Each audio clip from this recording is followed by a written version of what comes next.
The woman who crawled through hell to keep a promise. Nathan Cole stood at the Wyoming depot clutching a faded letter, watching the empty horizon where his mail-order bride should have appeared 3 days ago. His 6-year-old daughter Lila tugged his sleeve. "Papa, is she coming?" The station master approached with a telegram, his face grave. "Wagon wreck. 20 miles south in the Badlands. No survivors expected." But Nathan saw something the others missed. The date. Eleanor Hayes had crashed 4 days ago, not 3. If she'd promised to come, if her letters meant anything, she was out there right now, dying, crawling, refusing to break her word. He had to find her before the desert finished what the crash had started. Welcome to a story of impossible survival and deliberate love. Stay until the end to see how a promise made in letters becomes a family forged in fire. Like this video and comment your city so I can see how far this story reaches across the world. The Wyoming sun hung merciless in a cloudless sky, turning the depot platform into a griddle of warped planks and shimmering heat. Nathan Cole had been standing there since dawn, his weathered hat doing little to shield eyes that had grown too familiar with scanning empty horizons. The letter in his coat pocket had worn soft from repeated folding, the careful script now committed to memory. "I will arrive on the afternoon stage July 14th. I give you my word, Mr. Cole. Whatever stands between us and that meeting, I will overcome it. Eleanor." July 14th had come and gone. Then the 15th. Now the 16th crawled toward noon, and the platform remained stubbornly empty of everything except dust devils and disappointment. "Papa." Lila's small hand found his calloused palm. "My feet hurt." Nathan looked down at his daughter, her dark braids already escaping their ribbons, her face streaked with the particular grime only a 6-year-old could accumulate in perfect stillness. 3 days they'd made this pilgrimage to town, 3 days of watching her hope deflate like a punctured water skin. "I know, little bird. Just a bit longer." "That's what you said yesterday." She wasn't accusing, merely stating facts the way children did, their honesty sharp as new barbed wire. He had no answer for that. Instead, he watched the heat shimmer off the rails that stretched east toward civilization, toward the world where Eleanor Hayes had written those careful letters over 6 months of correspondence. Letters that spoke of loneliness transmuted into purpose, of choosing the unknown over the familiar cage of expectations. "I am not beautiful in the way men typically prefer," she'd written once, her honesty like cold water. "But I am capable. I can read and cipher. I grow things. I endure. If you seek ornament, Mr. Cole, look elsewhere. If you seek partnership, I will walk through fire to reach you." He'd believed her. God help him, he'd believed every word. The station master, a rail-thin man named Hewitt, with spectacles that perpetually slid down his nose, emerged from the telegraph office with the careful step of someone bearing bad news. Nathan's chest tightened. "Mr. Cole." Hewitt's Adam's apple bobbed. "Got a wire from the junction." Nathan's hand instinctively tightened on Lila's shoulder. She looked up at him, reading the shift in his posture, the way she'd learned to read weather before storms. "What's it say?" Hewitt glanced at Lila, then back at Nathan. "Maybe the little one should—" "She stays. What's it say?" The station master unfolded the yellow paper with trembling fingers. "Westbound wagon, wrecked in the Badlands, 20 miles south of here, near Devil's Throat Canyon. Stage rolled, driver dead, 3 passengers. He paused, his voice dropping. "No survivors expected, if any lasted this long. Stage was supposed to arrive here on the 14th. The world narrowed to the edges of that telegram. Nathan's mind worked with the methodical precision that kept ranches running through drought and disaster. The 14th. Eleanor's arrival date, 20 miles south, 4 days ago. List of passenger? His voice came out steady despite the roaring in his ears. Didn't give names, just said commercial stage, regular route. Lila tugged his sleeve. "Papa, what's a wreck?" He knelt, bringing himself eye level with the only person left in the world he'd allowed himself to love without reservation. "It means something broke, little bird. Something broke, and people might need help." "Is it the lady, Miss Eleanor?" The question hung in the superheated air. Around them, the small depot town of Clearwater went about its business, a freight wagon rolling past, someone hammering in the smithy, the general store's door jingling as Mrs. Henderson emerged with her packages. Normal life, continuing its relentless forward march while his own threatened to splinter apart. I don't know. He smoothed a strand of hair behind her ear. But I'm going to find out. Hewitt cleared his throat. Mr. Cole, that wire says no survivors expected. It's been 4 days in this heat. Even if someone lived through the crash, then I'll bury them proper. Nathan straightened, his decision already made. Lila, you're staying with the Hendersons. No. Her small face set in lines he recognized from her mother. That same stubborn certainty that had made Sarah Cole a force of nature in her brief time on Earth. I'm coming. This isn't... You said whatever stands between, you overcome it. You told me that's what Miss Eleanor wrote. Lila's eyes, dark as creek stones, didn't waver. I want to help overcome. Nathan looked at his daughter, 6 years old and already acquainted with loss in ways no child should be. Sarah had died bringing their second child into a world that refused to let it stay. Complications, the doctor had said, as if that single word could contain the hemorrhaging, the pallor, the way her hand had gone slack in his. For 2 years, he and Lila had managed alone. Their grief a third presence at every meal, every bedtime, every moment that should have held a mother's touch. The letters to Eleanor had been an act of pragmatism that became something else, her responses revealing a mind sharp and searching, a soul that understood loss without drowning in it. She'd written about her own loneliness, her own cage, a Baltimore townhouse where she'd nursed aging parents through their final years, where society expected her to settle into comfortable spinsterhood, teaching piano to children whose parents pitied her unmarried state. I am 32 years old, she'd written, and I have never chosen a single day of my life. Until now. I choose this, Mr. Cole. I choose unknown sunrise over familiar twilight. I choose your daughter's need for a mother over safety. I choose you, sight unseen, because you write of partnership as if it were a sacred thing. And now she might be dead in the desert, her choice reduced to bones and broken promises. All right. He made his decision. You ride with me.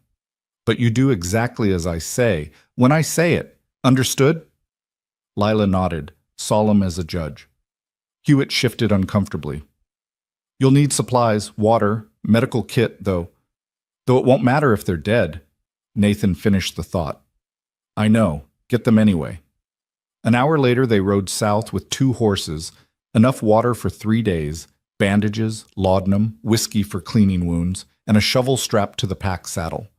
The landscape shifted from the relative greenery near Clearwater's Creek to the harder country where Wyoming showed its bones, red rock, scrub sage, distances that swallowed sound and hope in equal measure. Lila rode in front of Nathan, her small body fitting against his chest as naturally as breathing. She'd been quiet since they left town, processing in that grave way of hers. Papa? Yes, little bird? If Miss Eleanor is hurt, can we fix her? The question assumed so much, that Eleanor was the passenger, that she'd survived, that fixing was possible. The optimism of it squeezed his heart. I don't know, but if she's out there, we won't leave her alone. Mama was alone. Lila's voice went small. When she died. You were getting the doctor and I was too little to help, and she was alone. Nathan's throat constricted. They'd never talked about it directly, the mechanics of that awful night. He'd assumed Lila had been too young to understand, too sheltered by grief to remember details. You were with her, he said carefully. In the house. That's not alone. But I didn't know how to help. I didn't know what was wrong. I just sat there. Her fingers twisted in the horse's mane.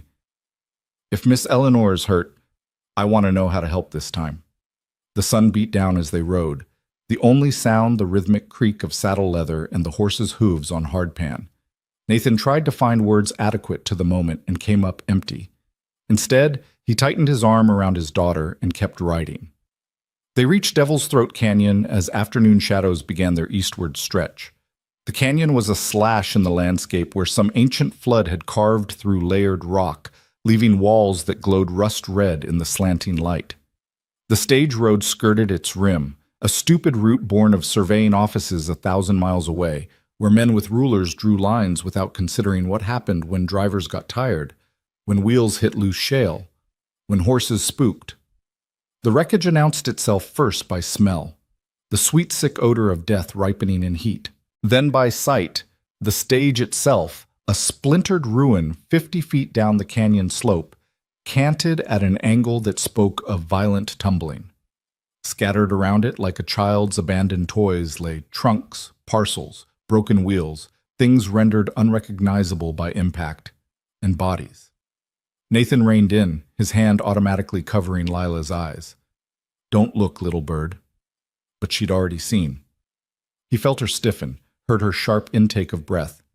"Stay with the horses." He dismounted, lifting her down. "I mean it, Lila. Stay here." He approached the wreck with bandana tied over his nose and mouth, picking his way down the loose slope. The driver lay near the road, thrown clear but broken nonetheless. 2 passengers, men by their clothing, were still tangled in the stage's remains, their deaths written in the unnatural angles of their limbs. 3 bodies. The telegram had said 3 passengers. Nathan's pulse quickened. He circled the wreck, scanning for a 4th, for any sign of drag marks. Not animal, too deliberate, too purposeful. 2 parallel grooves in the dust, leading away from the wreck toward the canyon wall. Boot heels, he realized. Someone dragging themselves, both legs useless. He followed the marks into the shadow of an overhang, where the rock formation created a shallow cave barely deep enough to shield from direct sun. And there, curled in on herself like something trying to disappear into the stone itself, was Eleanor Hayes. She was alive. Barely. Her skirt was shredded, legs bent at angles that made his stomach drop. Dried blood crusted her temple, her arms, her hands that were raw meat from 4 days of pulling herself across rock. Her face was burned crimson from sun exposure, lips cracked and bleeding, but her chest rose and fell, shallow and rapid. Eleanor. He didn't realize he'd said her name aloud until her eyelids fluttered. Her eyes, when they opened, were fever-bright and unfocused. "Late," she whispered. "I'm late. Promised the 14th. Nathan knelt beside her, his hands hovering, unsure where to touch without causing pain. "You made it farther than anyone expected." "The little girl, Lila." Eleanor's hand twitched, trying to rise. "Is she, disappointed?" The question broke something in his chest. This woman, dying by inches in a desert canyon, worried about disappointing a child she'd never met. "She's here. She rode with me to find you." Eleanor's eyes cleared for just a moment, finding his face. "You came."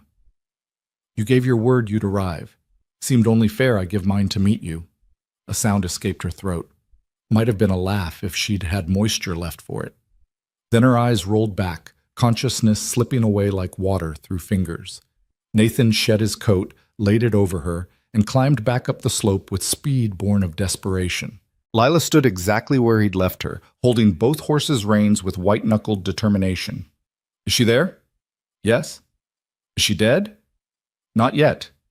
He grabbed the canteen, the medical supplies, the blanket from his bedroll. "But close. I need you to be very brave now, Lila. Can you do that?"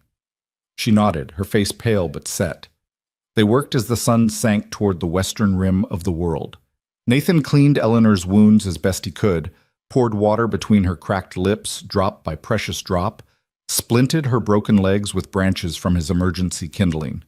Lila held supplies, passed bandages, spoke in a quiet stream of consciousness that seemed aimed more at Eleanor's unconscious form than at her father. "We have a good ranch, Miss Eleanor. There's a creek with frogs. Papa says I can have a kitten when we find one. I know how to gather eggs without scaring the hens. Mrs. Henderson taught me to sew a straight seam, mostly straight anyway. You don't have to be perfect right away. Papa says practice makes progress, not perfect." As Lila talked, Nathan assessed the impossible task before him. Eleanor needed a doctor, needed care beyond his rough field medicine. The nearest physician was back in Clearwater, 20 miles over terrain that would kill her if moved wrong. But staying here in the canyon meant watching her die by inches from infection, dehydration, the 1,000 small failures a broken body could inflict. Eleanor's eyes opened again as he was rigging a travois from branches and blanket. This time they tracked his movement with marginally more clarity. Can't move me. Each word cost her. Legs are shattered. You'll kill me. Trying. You'll die for certain if I leave you here. Then that's how it ends. She drew a shuddering breath. I chose this. Knew the risks. The hell you're dying in a canyon because some drunk stage driver missed a turn. Nathan secured the last knot on the travois with more force than necessary. You crawled for 4 days to keep your promise. I'm not letting you quit when help is 20 miles away. Not your decision. He met her eyes, those fever-bright eyes that held a will stronger than her broken body. You wrote that you chose me. That means I get a say in whether you live or die. And I say you live. Arrogant. Bastard. That's the spirit. He allowed himself the ghost of a smile. Get mad. Stay mad. Anger's better fuel than hope right now. As twilight turned the canyon walls to purple shadow, Nathan lifted Eleanor onto the travois with movements as gentle as he could manage. She screamed once, a raw, animal sound that sent Lila stumbling backward, then passed out again, her body's mercy in the face of overwhelming pain. They started the journey back in full dark, Nathan leading his horse with the travois behind it, Lila mounted on the pack horse, the night pressing close with its freight of stars and fear. He set a pace measured in heartbeats rather than miles, slow enough to minimize jolting, fast enough to outdistance despair. Hours blended together, marked only by periodic stops to check Eleanor's breathing, to dribble more water between her lips, to adjust the travois ropes. Lila dozed in the saddle, trusting her horse to follow. Nathan walked in a trance of exhaustion and determination, his mind circling the same thoughts. 20 miles. She has to last 20 miles. Just keep moving. Just keep breathing. Both of you. Keep breathing. Dawn found them still 10 miles from Clearwater, the landscape emerging from darkness in shades of gray before color returned to the world. Eleanor hadn't woken since they'd started moving. Her breathing had gone shallow and irregular, her skin burning with fever under Nathan's palm. Papa? Lila's voice was scratchy with thirst and fear. Is she going to make it? He didn't have an honest answer, so he gave her the only truth he could. She's fought this long. We fight longer. They pushed through the morning heat, Nathan's body moving on will alone, past fatigue into a state where each step felt separate from the last, unconnected to anything but the necessity of forward motion. The horses plodded with their heads low, trusting him to guide them home. Clearwater appeared first as a smudge on the horizon, then as distinct buildings, then finally as the real and solid town they'd left a lifetime ago. People emerged from doorways as the strange procession passed, a dust-caked rancher leading a travois bearing a broken woman, a small girl slumped in her saddle like a refugee from war. Hewitt ran from the depot. Dear God, you found her. Get Dr. Morrison. Nathan's voice came out as a croak. Now. The next hours existed in fragments. The doctor's house. Eleanor being lifted from the travois onto a proper bed, her scream as broken legs shifted. Morrison's grim face as he examined her. Lila falling asleep sitting upright in a chair, her hand reaching for Nathan's even in unconsciousness. Morrison emerged from the examination room as afternoon sun slanted through the windows, his shirt sleeves rolled up, his hands still damp from washing. Nathan stood despite every muscle screaming for rest. Both legs broken in multiple places, 3 ribs, possible skull fracture, severe dehydration and sun exposure, infection in half a dozen wounds. The doctor recited the litany with professional detachment, then his voice softened. Mr. Cole, I've seen men die from half of what she's endured. The fact that she's alive at all is... Will she live? Morrison hesitated, and in that hesitation, Nathan saw his own fear reflected. I don't know. The next few days will tell. If the fever breaks, if infection doesn't set in deeper, if her body has anything left to fight with. Maybe. But you should prepare yourself for... No. Nathan's hand cut the air. She crawled through hell to keep a promise. She doesn't get to die in a clean bed 2 days later. That's not how this ends. Mr. Cole, how long before we know? 3 days? Maybe 4? Morrison put his hand on Nathan's shoulder, the weight of it both burden and comfort. Go home. Clean up. Sleep. There's nothing you can do here that I can't do better. But Nathan couldn't make himself leave, couldn't make himself step away from the woman who'd chosen him sight unseen, who'd written those letters full of careful hope, who'd dragged herself across a desert with broken legs rather than break her word. He settled into the chair beside Lila, gathered his sleeping daughter into his lap, and kept vigil. Eleanor woke once as night fell, her eyes finding him in the lamplight. Still here? Not a question. A statement of fact delivered with something that might have been satisfaction if she'd had the strength for it. Told you. We don't quit on each other. Her hand moved fractionally on the coverlet, fingers extending. He took them in his own, those abraded, raw fingers that had clawed at rock for 4 days straight. Your daughter, Eleanor whispered. Beautiful. Brave girl. You raised her right. She wants to help you heal. Said she didn't know how to help when her mother died, but she wants to learn now. Eleanor's eyes filled with tears that spilled down her temples into her hair. Then I have to stay alive. Can't disappoint that kind of hope. That's right. Nathan's thumb brushed across her knuckles, gentle as breath. You made a promise to a little girl who believes in keeping them. Time to finish what you started. She held his gaze for a long moment, then nodded once, a tiny movement that cost her visible effort. Her eyes drifted shut again, but her fingers tightened fractionally around his before releasing back into unconsciousness. Nathan sat in that quiet room, Lila's weight solid against his chest, Eleanor's breathing the only sound besides the ticking of Morrison's mantel clock. Outside, Clearwater settled into its evening rhythms, dinner smells, closing shop doors, the distant bark of someone's dog. Normal life, continuing its march. But in this room, nothing was normal. In this room, 3 people balanced on the knife edge between loss and possibility, between the life that was and the life that might yet be. The promise that never arrived had become something else entirely. It had become a choice made and remade with every breath, every mile, every moment of refusal to let go. Eleanor had chosen to crawl through hell. Nathan had chosen to search beyond hope. Lila had chosen to ride into the desert to help save a stranger. Now they would choose again, and keep choosing, until the story found its ending, whatever that ending might be.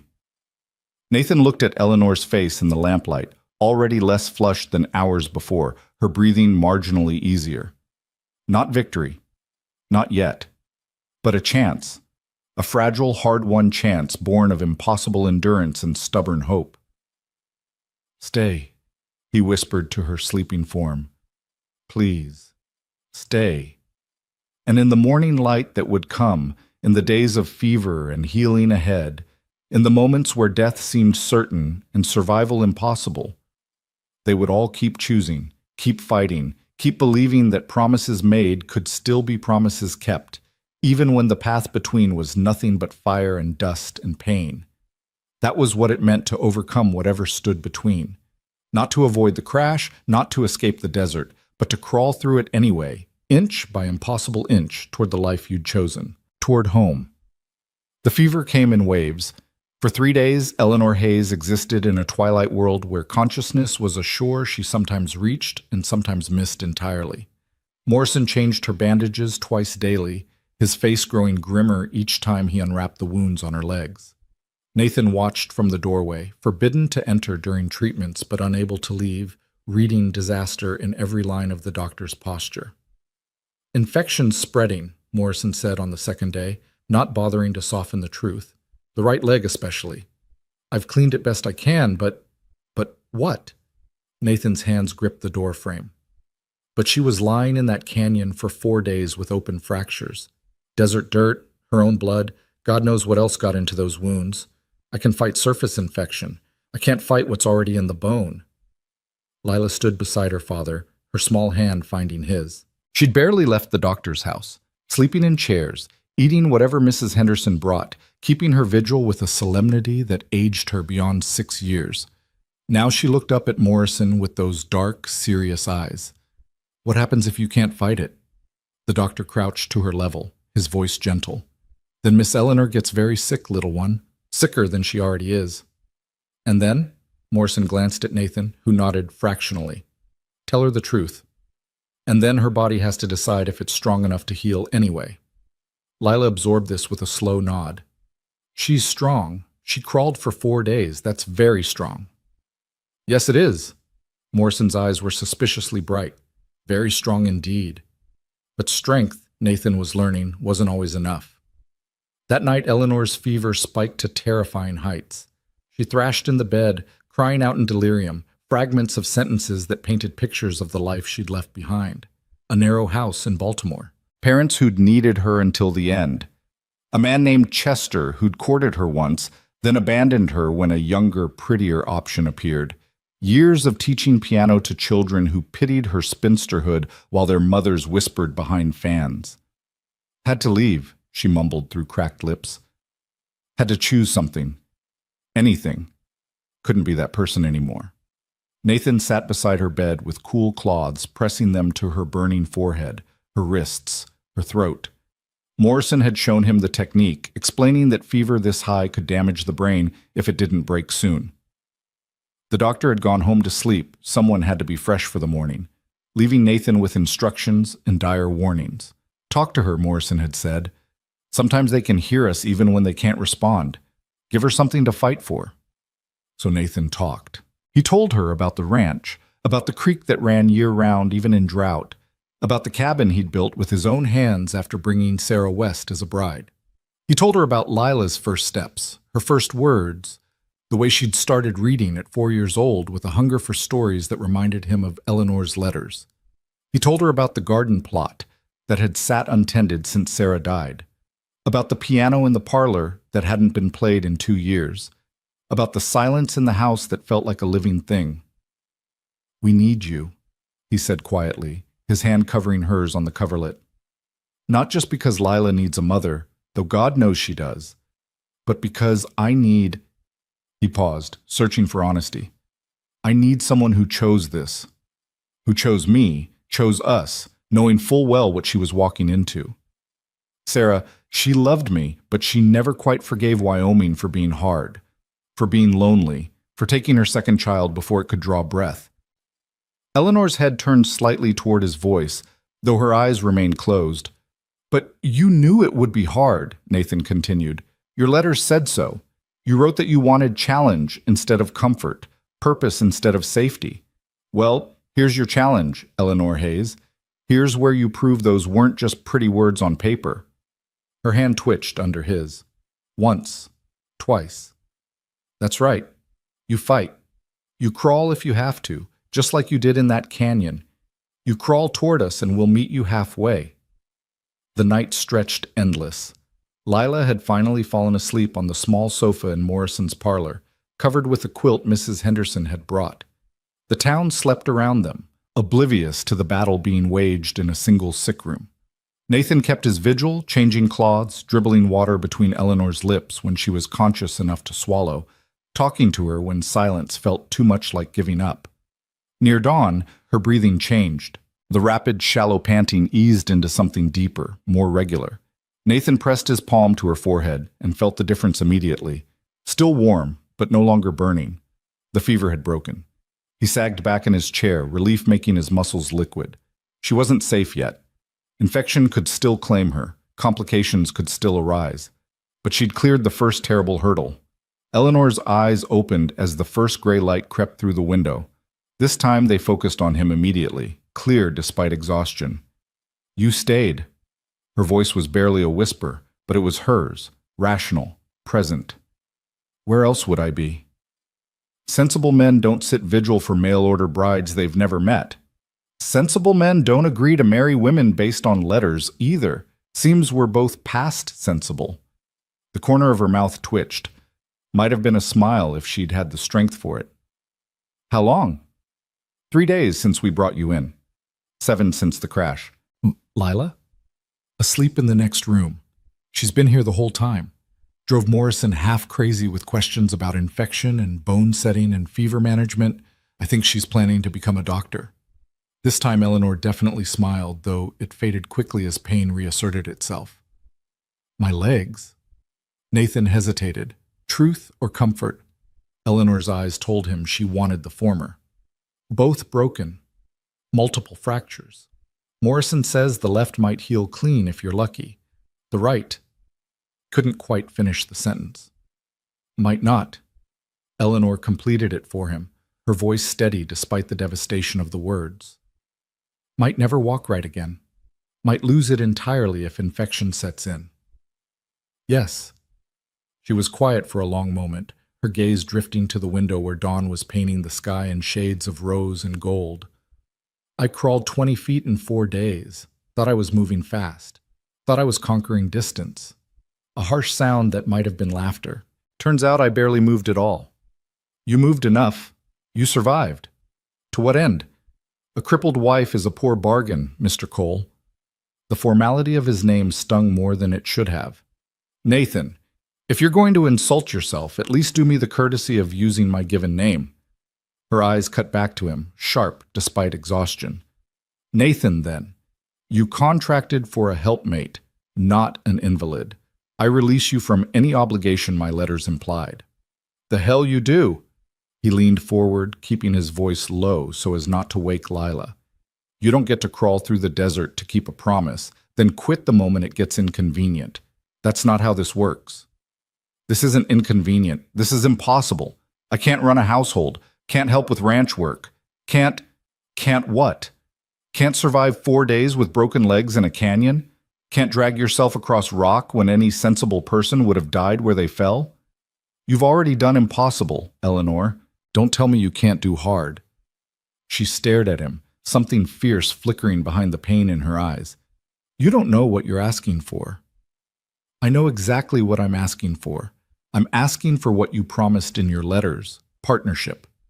Someone who endures. Someone who chooses to be here even when here is difficult. He caught her hand again, those raw, damaged fingers that had clawed at stone. You think I care if you walk or not? I care that you kept fighting when fighting was all you had left. That's the woman I want beside me. Everything else, we'll figure out as we go. Tears tracked down Eleanor's temples into her hair. Not the delirium of fever, but something rawer. Hope warring with despair. Possibility wrestling fear. I wanted to arrive on time, she whispered. Wanted to step off that stage looking capable and confident. Wanted to prove I could be what you needed. You proved it in that canyon. Everything after is just details. The door creaked. Lila stood in the doorway, her braids disheveled, her dress wrinkled from sleeping in it. She looked at Eleanor with solemn evaluation, then padded across the room on bare feet. You're awake, Lila announced. Papa said you were very sick, but you might get better. Are you getting better? Eleanor's face transformed, softening in ways Nathan hadn't seen even in the depths of fever. I think so, sweetheart. Thanks to your papa finding me. And me. I rode with him. I helped. This was stated as simple fact without boasting. Then I owe you my life, Miss Lila. That's a serious debt. Lila considered this gravely. You don't have to pay it back all at once. Papa says debts between family are different than debts with strangers. Family just helps because that's what family does. The word hung in the air. Family. Presumptuous for a child to declare, perhaps. But Lila had never been a typical child, and loss had taught her to claim love when she found it, rather than wait for permission. Eleanor's breath caught. Is that what we are? Family? Lila looked to Nathan, seeking confirmation for what she already knew to be true. He nodded slowly. Yes, Lila said with satisfaction. Papa asked you to marry him in letters, and you said yes in letters, and you came all this way to be my new mama. That makes us family, even if you can't walk yet. The yet in that sentence held more faith than Nathan had felt in 2 years. His daughter, who'd watched her mother die, who'd learned too young that love came with no guarantees, had chosen to believe in Eleanor Hayes before ever meeting her. And now, seeing the broken reality instead of the imagined arrival, she chose to believe still. Eleanor's hand found Lila's, squeezing gently. Then I suppose I'd better heal up properly. Can't have family worrying. You can worry us a little bit, Lila said generously, but not too much. Morrison arrived an hour later to find his patient awake, and arguing with Nathan about the necessity of laudanum for pain. The doctor's relief was visible, though his examination remained thorough and his prognosis cautious. "Fever's broken, which is the first good news I've had to deliver in days," Morrison said, rewrapping Eleanor's legs with practiced efficiency. "But you're not out of danger yet, Miss Hayes. The right leg concerns me. Infection could still set in deep, and even if it doesn't, the bones—" He paused, choosing words carefully. "The bones may not knit clean. You need to prepare yourself for the possibility of permanent damage." "I'm aware." Eleanor's voice was steady. "Whatever comes, I'll adapt." Spoken like someone who hasn't spent months learning to walk again, Morrison's tone gentled. "I'm not trying to crush hope, Miss Hayes. I'm trying to prepare you for reality. Recovery will be long and painful. You'll need constant care, help with every basic function. You'll need patience and stubbornness in equal measure." "Lucky for her, we've got both in abundance," Nathan said from the doorway. Morrison glanced between them, reading something in the air that made him nod slowly. "I suppose you do at that. Well then, she can't be moved for at least a week, probably 2. After that, if there's no fever recurrence, she could be transported to your ranch. But she'll need a proper bed, assistance with—" "We'll manage," Nathan interrupted. "Whatever she needs, we'll manage." The doctor packed his bag, gave strict instructions about wound care and signs of infection to watch for, then paused at the door. "Mr. Cole, a word?" They stepped into the hallway. Morrison kept his voice low. "You understand what you're taking on. This isn't a temporary situation. Even in the best case, she's looking at months of recovery, more likely a year or more. She may never walk without assistance. She may never—" "I know what I'm taking on." "Do you?" "Because I've seen men marry healthy women and abandon them the moment illness struck. And you're proposing to bring a near stranger into your home, someone who'll need constant care, who can't contribute to household labor, who might be permanently—" "She crawled for 4 days to keep her word." Nathan's voice went hard. "That tells me more about her character than a year of Sunday dinners ever could. She's not a stranger. She's the woman who chose us when she could have chosen safety." Morrison studied him for a long moment, then nodded. "All right, but you need to know, the town's already talking, speculation about who she is, why you rode out looking for her, whether this is all some elaborate scheme. Mrs. Henderson's doing her best to shut down gossip, but you know how people are." Nathan did know. Small towns ran on gossip the way mills ran on water. "Let them talk." "They're saying you've taken up with a crippled mail-order bride sight unseen, that you're a fool or desperate or both." "They're half right. I am desperate. Desperate for someone who keeps their promises, someone who doesn't quit when things get hard. If that makes me a fool, so be it." Morrison clapped him on the shoulder. "Then you're a fool in good company. I'll check on her again this evening." The days that followed established a rhythm. Nathan spent mornings at the ranch, handling the work that couldn't be postponed, feeding stock, checking fences, the 100 small tasks that kept a working ranch operational. Lila stayed with Eleanor, chattering away about everything and nothing, reading aloud from the books Mrs. Henderson brought, helping change water glasses and adjust pillows with a 6-year-old's earnest diligence. Afternoons, Nathan returned to town, bringing fresh clothes, reports of ranch life, news from the wider world that arrived via the irregular mail. He sat with Eleanor while Lila napped, their conversations building bridges between the people they'd been in letters and the people they were becoming in person.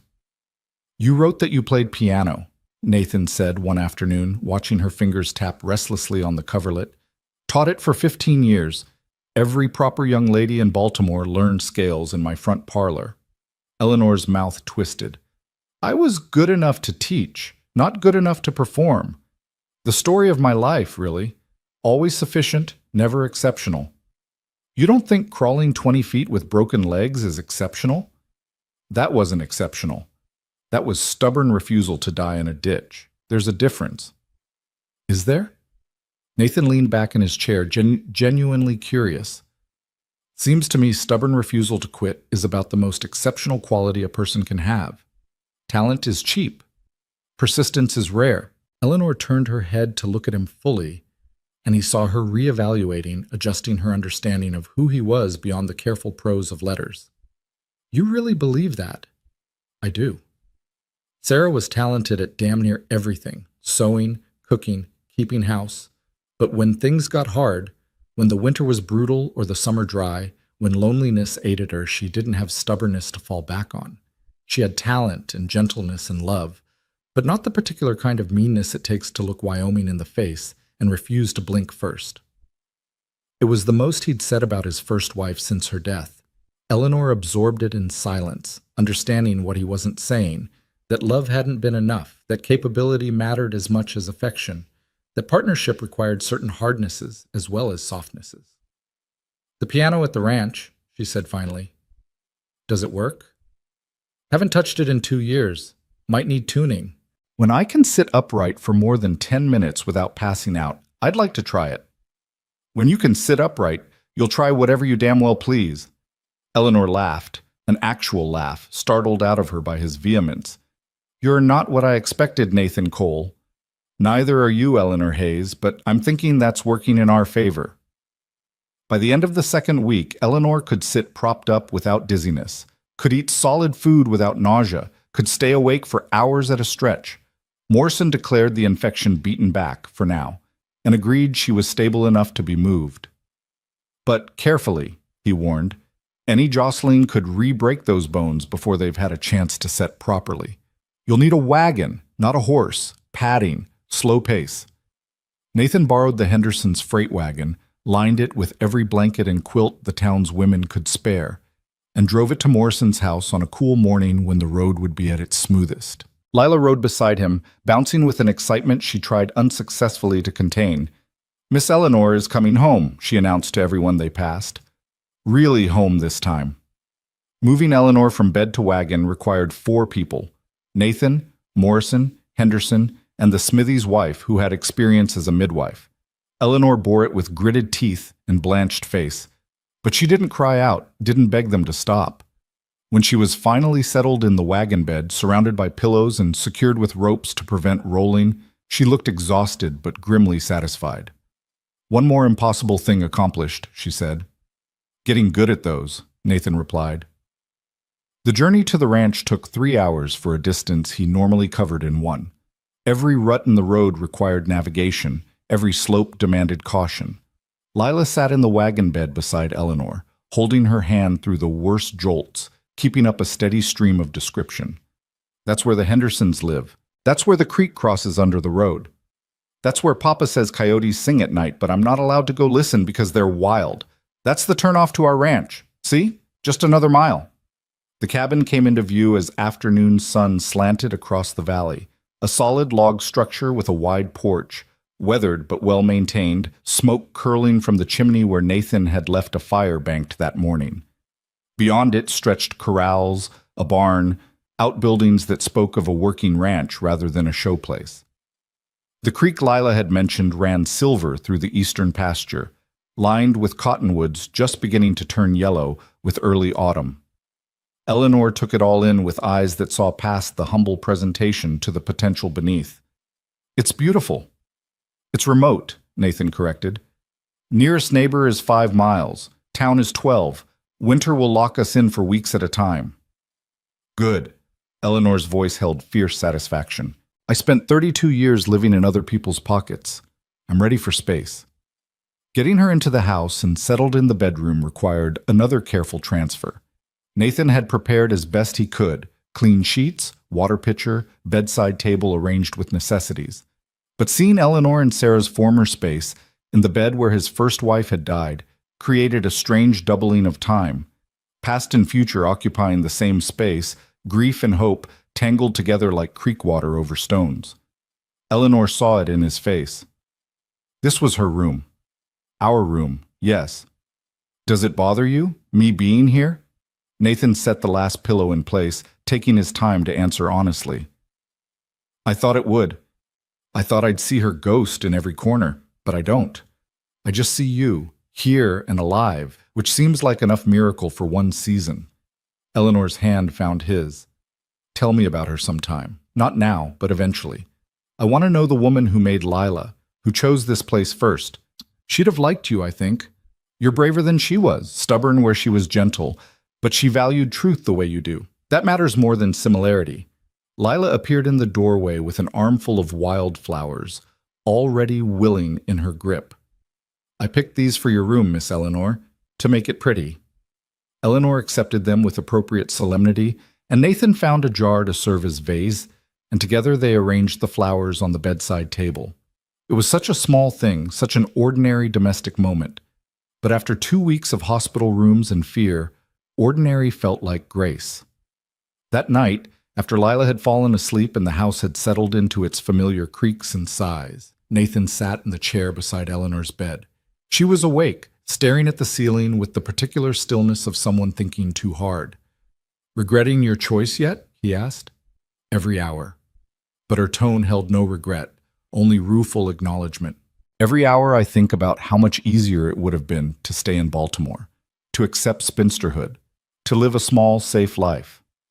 But I didn't crawl through hell to turn back now." Nathan smiled in the darkness. "No, I suppose you didn't." Outside, a coyote called across the valley, the wild sound Lila longed to hear up close. Another answered from a different direction. The creek murmured its endless conversation with stones. The ranch breathed around them, alive in the way only inhabited places could be. Eleanor turned her head to look at him. "I can't marry you yet. Not like this. Not when I can't even stand for the ceremony.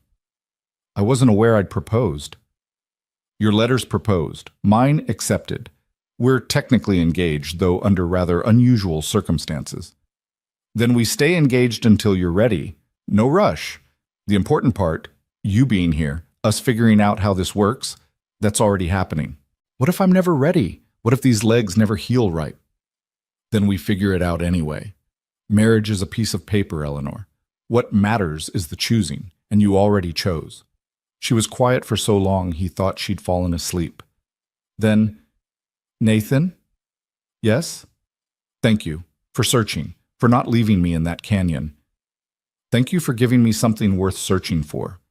The words hung in the dark space between them. Not quite love, not yet, but something solid enough to build on. Something chosen deliberately, brick by brick, word by word, day by impossible day. Tomorrow would bring its own challenges. Learning to navigate a household with an invalid, teaching Lila patience, fighting the gossip that would surely come, facing the possibility that Eleanor's legs might never fully heal, that their partnership would be defined by limitation as much as possibility. But tonight, they had this: a woman who'd crawled through hell to keep her promise, a man who'd ridden into the desert to honor his, and a child who believed in both of them with a faith stronger than doubt. It was enough. For now, it was enough. The first morning brought rain. It drummed on the roof with a persistence that matched Eleanor's determination during those 4 days in the canyon, washing the valley in sheets of gray that turned the distant mountains into ghosts. Nathan woke to the sound and lay still for a moment, listening to water find every crack in the eaves, every weakness in the structure he'd built with his own hands. Beside him in the other room, he could hear Lila's small snores, the child's sleep deep and unburdened despite everything that had changed. Eleanor's room was silent. He rose and dressed quickly, moving through the cold house to stoke the fire that had died to embers overnight. The kitchen took shape in pre-dawn dimness, the table Sarah had insisted on bringing from her mother's house, the shelves he'd built to her specifications, the window that looked east toward sunrise. Everything here held memory, but this morning the memories felt less like ghosts and more like foundation, something to build on rather than be haunted by. He made coffee, the familiar ritual grounding him, then carried a cup to Eleanor's door. A soft knock. No answer. He eased the door open, half expecting to find her asleep, but her eyes were already open, fixed on the ceiling with an intensity that suggested she'd been awake for hours. "Couldn't sleep?" he asked. "Couldn't stop thinking." Eleanor's voice carried the rough edge of exhaustion. "About everything I can't do, everything I used to take for granted." Nathan set the coffee on her bedside table and settled into the chair that had become his customary position. "Such as?" "Walking to a window to watch the rain. Standing to dress myself. Going to the outhouse without needing to be carried like an infant." Her hands fisted in the quilt. "I've been here one night, and I already feel like a burden you'll regret taking on. You done feeling sorry for yourself, or should I come back later? Eleanor's head snapped toward him, shock widening her eyes. Excuse me? You heard me. Self-pity doesn't suit you, Eleanor Hayes. Didn't suit you in that canyon when you had actual reason for it, and it sure doesn't suit you now with a roof over your head and people who want you here. I can't even use a chamber pot without help. So? You think that makes you less valuable? Less worthy of being here? Nathan leaned forward, his voice steady but hard. Every person in this house has needed help at some point. Lila needed help learning to walk, to talk, to feed herself. I needed help after Sarah died, when grief had me so turned around I couldn't figure out which end of the day was up. Needing help is just being human. It's not shame unless you make it shame. Eleanor stared at him, something shifting behind her eyes, anger giving way to something more vulnerable. I wanted to be useful, to contribute. Instead, I'm just taking. You're healing. That's different than taking. He picked up the coffee cup and pressed it into her hands, steadying it when her grip wavered. And you want to know the truth? Having you here, even like this, is better than the silence this house held for 2 years. Lila talks more, smiles more. She's got purpose again. Helping you gives her something to focus on besides missing her mother. That's not fair to her, making a child responsible for... I'm not making her responsible for anything. She chose this, same as you chose to come west, same as I chose to search for you. We're all choosing, Eleanor. Every morning we wake up and choose to be here, to do this hard thing together. You don't get to take that choice away from us just because you're scared. The words hit like stones thrown in still water, ripples spreading outward. Eleanor's fingers tightened on the coffee cup, her jaw working as she fought for composure. I am scared, she admitted finally. Terrified. What if these legs never work right? What if I'm like this forever? Then you're like this forever and we figure it out. But you don't know that yet. Morrison says it could take a year or more to see what you're working with. So right now, today, your job is to heal. Drink your coffee. Let Lila read to you. Let me help you with whatever you need. And stop deciding the ending before the middle's even happened. Outside, the rain intensified, wind driving it against the windows in waves. Eleanor sipped her coffee, and Nathan watched the internal war play out across her face, pride battling pragmatism, fear wrestling hope. Finally, she nodded once, sharp and decisive. All right, but I want to try things. Even if I fail. Even if it's humiliating. I need to know what I can and can't do, not just accept limitation without testing it. Fair enough? What do you want to try first? Sitting up on my own, without help. Nathan stood and stepped back, giving her room. Go ahead. What followed was brutal to watch. Eleanor braced her hands on the mattress and pushed, her face contorting with effort and pain. She made it perhaps 6 inches before her arms gave out, and she collapsed back against the pillows, breathing hard. Again, she gasped. Eleanor, again. This time she made it 8 inches, then 10. On the 4th attempt, she actually achieved something resembling upright before her strength failed, and Nathan had to catch her to prevent a complete collapse that would jar her legs. Enough, he said firmly, easing her back down. You proved your point. Now rest before you undo Morrison's work. Eleanor's face was slick with sweat, her breathing ragged, but her eyes held a fierce satisfaction. I made it farther each time. That means something. It means you're stubborn as a Missouri mule. I already knew that. It means I'm not helpless. There's a difference. The door creaked. Lila stood there in her nightgown, her hair a wild tangle, her expression caught between worry and curiosity. Miss Eleanor, are you hurt? I heard noises. Just exercising, Eleanor managed, her voice steadier than Nathan expected. Trying to get stronger. Lila padded into the room, climbing onto the foot of the bed with practiced care to avoid Eleanor's splinted legs. Can I help? I'm good at exercises. Papa makes me do them every morning. Stretches and things. What kind of stretches? For shoulders and arms and legs. Papa says a ranch needs strong people, so we have to keep our bodies working right. Lila demonstrated, raising her arms above her head and bending side to side with the unselfconscious flexibility of childhood. Eleanor watched with an expression Nathan couldn't quite read. "Do you think your papa would teach me? The ones I could do from bed?" "Course he will. Papa's good at teaching. He taught me to ride and rope and lots of things." Lila's confidence in her father was absolute, unquestioned. And so began a new rhythm.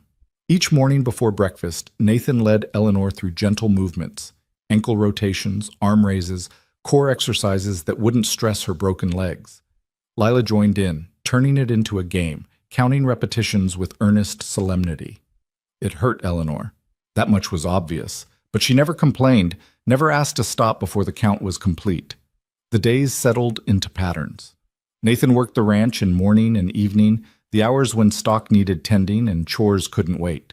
Midday he returned to the house, helping Eleanor with necessities she couldn't manage alone, sitting with her while Lila napped, talking about everything and nothing.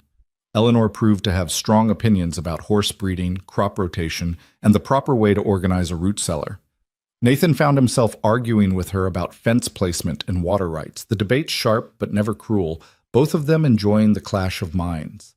"You're wrong about the south pasture," Eleanor said one afternoon, her tone absolutely certain despite never having seen the land in question. "If you're getting standing water there every spring, the drainage is wrong.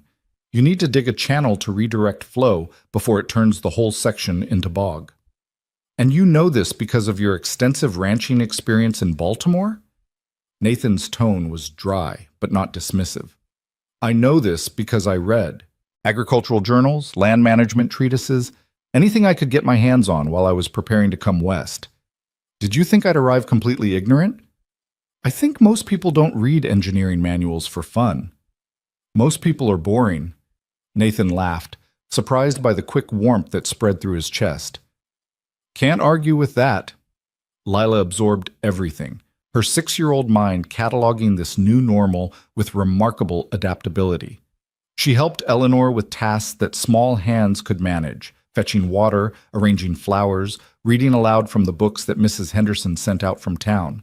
But she also gave Eleanor space, seeming to understand instinctively when the woman needed silence more than company. "She's remarkable," Eleanor said one evening after Lila had taken herself off to bed without being asked. "You've raised her beautifully." Mostly she raised herself. After Sarah died, I was so lost in grief I barely functioned. Lila kept us both alive, reminding me to eat, to sleep, to do the basic tasks that keep a household running. No child should have to be that responsible that young. "No," Eleanor agreed, "but maybe it gave her strength she'll need later. Life doesn't care if we're ready for hard things." "Is that what Baltimore taught you? To be ready for hard things?" Eleanor's expression shifted, something bitter crossing her face. "Baltimore taught me that comfort is a cage, that safety can suffocate just as surely as danger can kill. My parents loved me, but they loved me like you'd love a useful piece of furniture, necessary, but not particularly valued for anything beyond function." "That why you taught piano? To be useful?" "That's why I did everything, cooked their meals, managed their household, nursed them through final illnesses. Because useful things get kept, treasured things get fought for, but I was never treasured, just sufficient." The pain in those words made Nathan's chest ache. He thought of Sarah, who he'd treasured but perhaps not partnered with the way she'd needed. Of Eleanor, who'd spent 32 years being useful but not valued, of all the ways people could fail each other without meaning to. "You're treasured here," he said quietly. "By Lila, certainly. By me, in ways I'm still figuring out. But treasured. Not for being useful, but for being you." Eleanor's eyes filled with tears that didn't fall. "You barely know me." "I know you kept your word when breaking it would have been easier. I know you fight when fighting seems pointless. I know you challenge me instead of deferring to me, which is worth more than a dozen useful wives."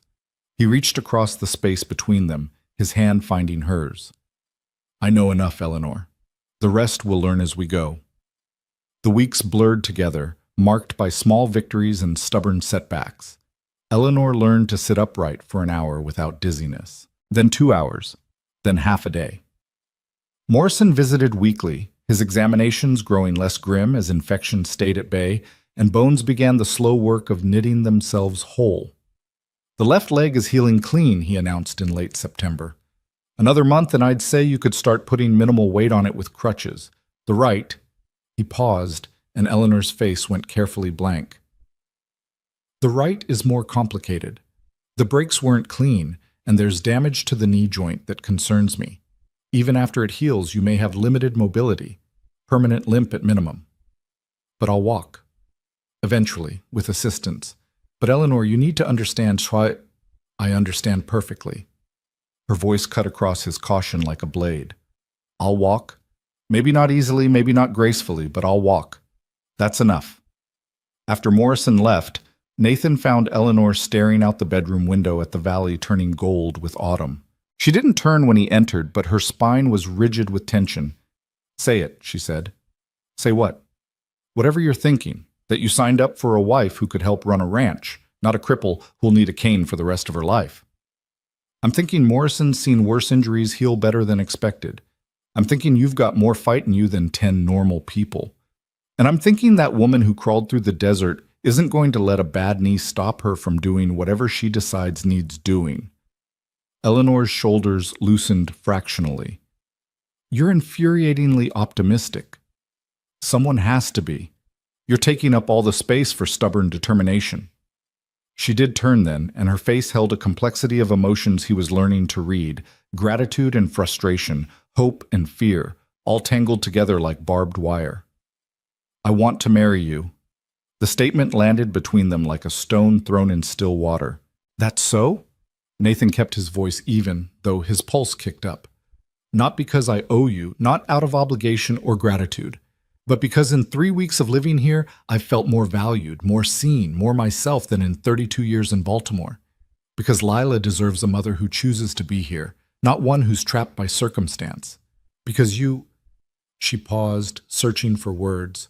"Because you argue with me about fence lines, and don't treat me like glass that'll shatter, and I think I could build a real life with someone like that. Even though you can't stand for the ceremony yet? Especially because of that. I don't want to wait until I'm healed. I want you to marry me now, like this. Broken legs and uncertain future and all. I want it on record that you chose me when I was at my worst, not my best." Nathan crossed the room and knelt beside her chair, bringing himself eye level with her. "Eleanor Hayes, I chose you the moment I read your first letter. Everything since has just been confirmation. But I need to know you're not doing this out of fear that I'll change my mind once you're healed. I'm doing this because I've spent my whole life waiting for the right time, the right circumstances, the right everything, and I'm done waiting. I want to choose something imperfect and real instead of holding out for some fantasy that'll never come. Then we'll marry, but on your terms, however you want it done." Eleanor's hand found his face, her palm rough from those 4 days of crawling across stone. "No church. No town ceremony with people gawking. Just us, Lila, and whoever we need to make it legal, in this house, in the life we're building, simple and honest." "Simple and honest," Nathan agreed. "I'll ride to town tomorrow, talk to Reverend Mitchell about coming out. Should be able to arrange something for this weekend if that suits you." "This weekend." Eleanor tested the words, then nodded. "Yes. Before I lose my nerve or Morrison finds some new reason why I shouldn't stress myself." The news spread through Clearwater faster than prairie fire. Nathan had barely finished talking to Reverend Mitchell before Mrs. Henderson appeared with fabric for a dress, before the smithy's wife offered to bring her fiddle for music, before half the town had invited themselves to witness the unlikely union of a widowed rancher and the mail-order bride who'd crawled through hell to reach him. "No," Nathan said firmly when Henderson suggested they move the ceremony to town. "Eleanor wants it at the ranch, just family and whoever's necessary. But the whole town the whole town can want whatever they please. This is about Eleanor and me and Lila, not spectacle." Mrs. Henderson, bless her, understood. She shooed the gossips away and showed up at the ranch 3 days before the ceremony with fabric, thread, and a determination to make Eleanor a dress that could be altered to accommodate splinted legs. "Can't have you marrying in a nightgown," she declared, spreading fabric across Eleanor's lap. "What's your favorite color?" "I don't—" Eleanor paused.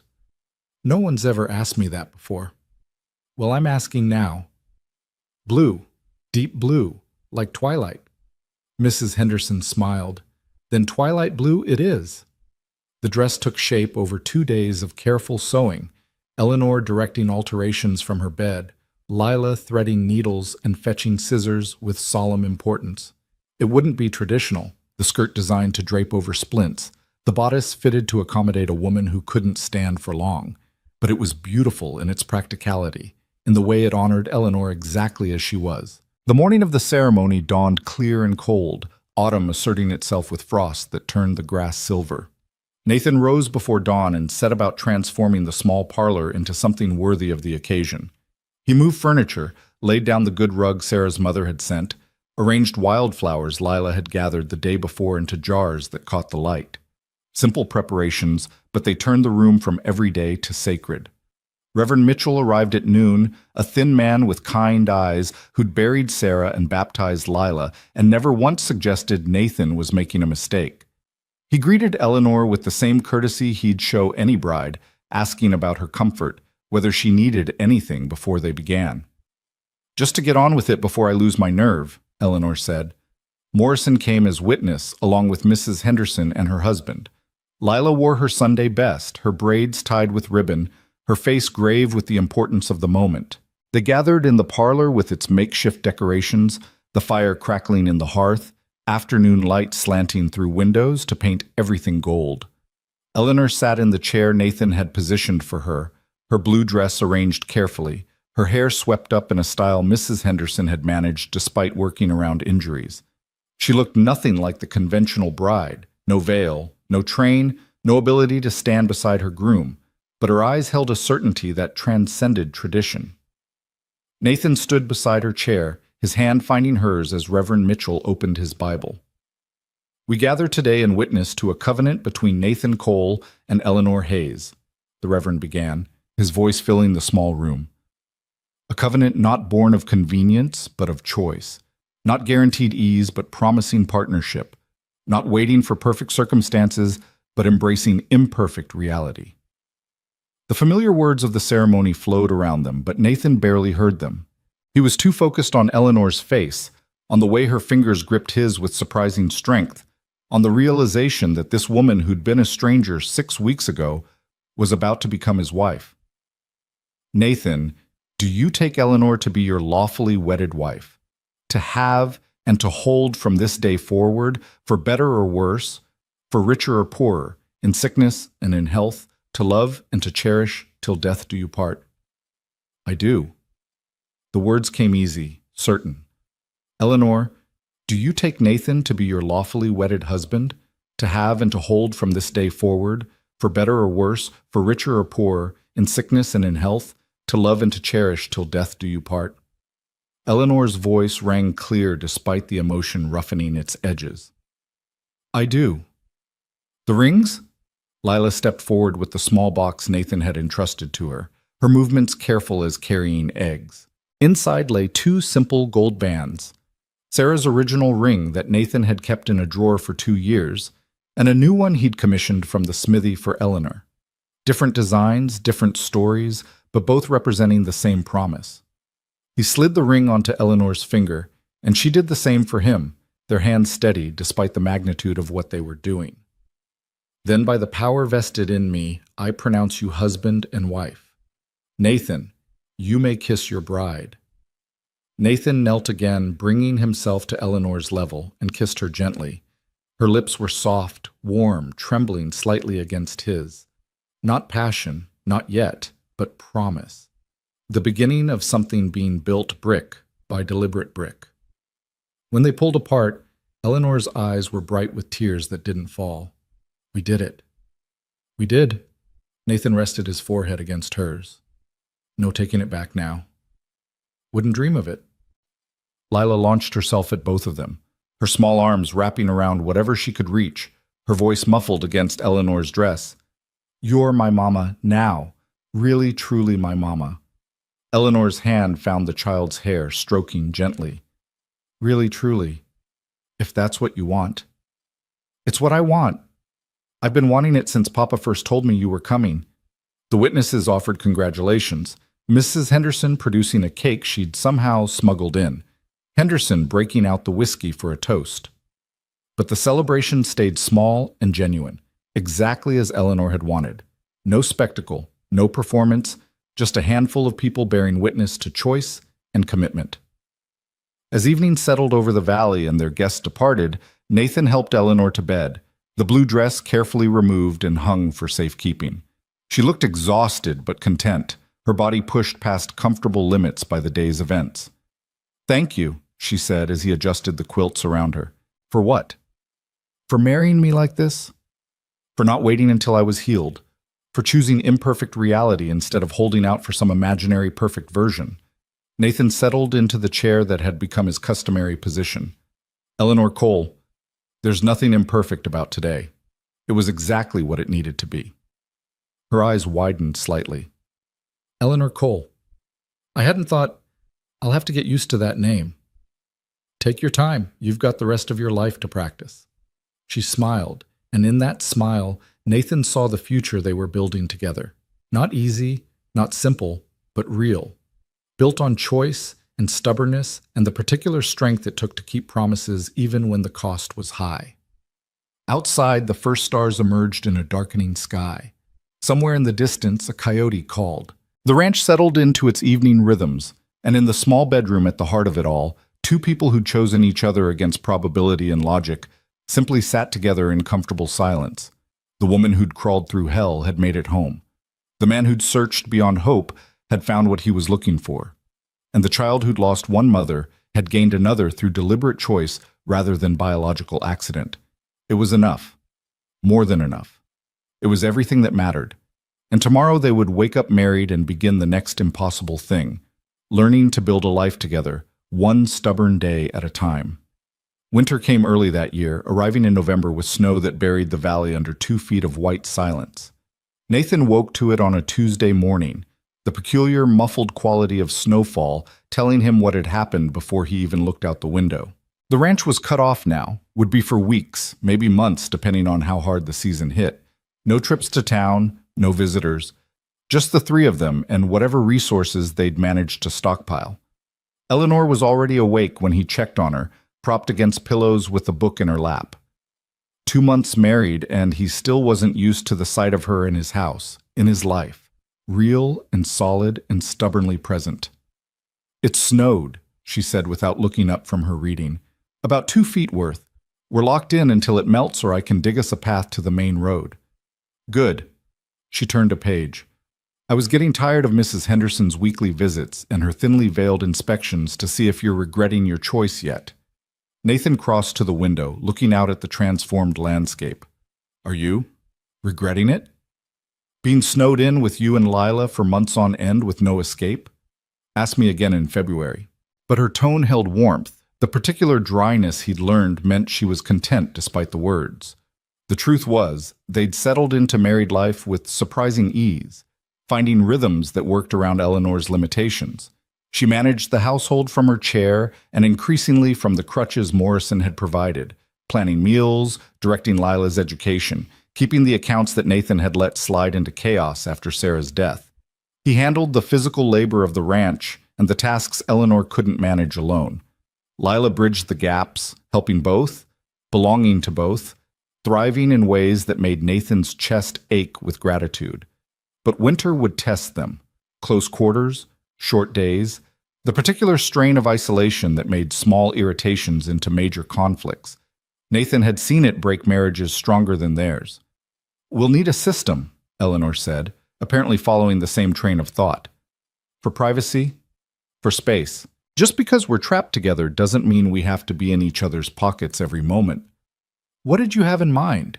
"You take mornings for yourself, check stock, do repairs, whatever you need. I'll handle Lila's lessons and household planning. Afternoons, we work together on whatever needs doing. Evenings are family time, dinner, reading, music if I can convince you to tune that piano. And if someone needs solitude, they take it without explanation or guilt." The clarity of her planning shouldn't have surprised him. Eleanor approached everything with the same methodical precision. But it still caught him off guard, the way she thought 3 steps ahead while he was still figuring out step 1. "Sounds reasonable. What about sleeping arrangements?" They'd been dancing around this question for 2 months. Eleanor still occupied the bedroom. Nathan had moved to a makeshift bed in the loft where he could hear Lila if she woke in the night. It was practical given Eleanor's injuries, but it also felt temporary, a placeholder for a conversation neither of them quite knew how to start. Eleanor's fingers stilled on her book. What about them? Winter means heating one room instead of multiple, means sharing warmth when the fire dies down at night, means, he paused, choosing words carefully, means we're married in name and law, but not yet in fact, and I'm asking if you want to change that, or if you'd rather wait until you're more healed. I can't. She stopped, frustration crossing her face. My legs still don't work properly. I can barely walk with crutches. I'm not exactly in a position to... Eleanor. He crossed to her chair, kneeling so they were eye level. I'm not asking if you can dance. I'm asking if you want your husband sharing your bed and your life in all the ways marriage implies, or if you need more time. There's no wrong answer. She met his eyes, and he saw the war playing out behind them, desire battling insecurity, wanting warring with fear of inadequacy. Her hand came up to touch his face, fingers tracing the line of his jaw. I want you in my bed, she said quietly, in my life, in all the ways that matter. But Nathan, I need you to understand, I don't know what I'm doing. Baltimore spinsters don't exactly get instruction in marital intimacy, and with my legs like this, I can't. We'll figure it out. He caught her hand, pressed a kiss to her palm. Same as we've figured out everything else. Together. No expectations except honesty. No timeline except what feels right. Relief flooded her face, followed by something that might have been anticipation. Tonight, then. Move your things down after Lila's asleep. The day passed in ordinary tasks made extraordinary by undercurrent. Nathan worked on winterizing the barn, his mind only half on the job, the other half cataloging the reality that tonight everything would shift. Eleanor directed Lila through lessons with unusual distraction, her eyes tracking Nathan's movements whenever he passed through the house. Lila, with the uncanny perception of children, noticed the change in atmosphere, but said nothing, simply watching her parents with grave curiosity. Evening brought an early darkness, the snow reflecting what little light remained to turn the world into shades of blue and silver. They ate dinner together as always, but the conversation felt different, weighted with awareness, with possibility, with the knowledge that their marriage was about to become real in ways it hadn't been yet. After Lila was settled in bed, after the house had gone quiet except for the pop and hiss of the fire, Nathan gathered his few belongings from the loft and carried them to the bedroom. Eleanor sat propped against pillows, her hair loose around her shoulders in a way he'd never seen it, the lamplight turning it to copper and gold. Second thoughts? She asked as he hesitated in the doorway. Just thinking how long I've wanted this. How patient you've been while I figured out if I was ready to let someone else into the space Sarah occupied. And are you? Ready? Nathan set his things down and began undressing with the unselfconscious ease of a man who'd worked his body hard enough to stop caring about modesty. I am. Are you? Ready to share your carefully organized space with someone who's going to disrupt your systems? Eleanor's eyes tracked his movements, and he saw her swallow hard. I think I can adapt. He extinguished the lamp and climbed into bed beside her, the mattress dipping under his weight. For a moment, they simply lay there in darkness, the enormous step they were taking settling around them like the snow outside. I don't know how to do this, Eleanor whispered. Don't know what you expect or want, or... Nathan found her hand under the covers, lacing their fingers together. I expect honesty. I want you, and everything else we'll discover as we go. He rolled toward her, propped on one elbow so he could see her face in the dim glow from the banked fire. May I kiss you? You're my husband. You don't have to ask permission. I'll always ask. Permission isn't about legality, Eleanor. It's about respect. Her free hand came up to cup his face, drawing him down. Then yes, please, kiss me. What followed was exploration, discovery, the tentative mapping of new territory. Nathan had experience, but he set it aside, letting Eleanor set the pace, following her cues. She was hesitant at first, then bolder, her hands finding the planes of his shoulders, his back, learning the geography of him the way she'd learned everything else, with determination and careful attention to detail. When he touched her, she startled, then melted, then made small sounds that drove him to distraction. Her legs were still splinted, still largely immobile, but they found ways to work around the limitation. He was careful, conscious of her pain, stopping when she winced, adjusting when she directed.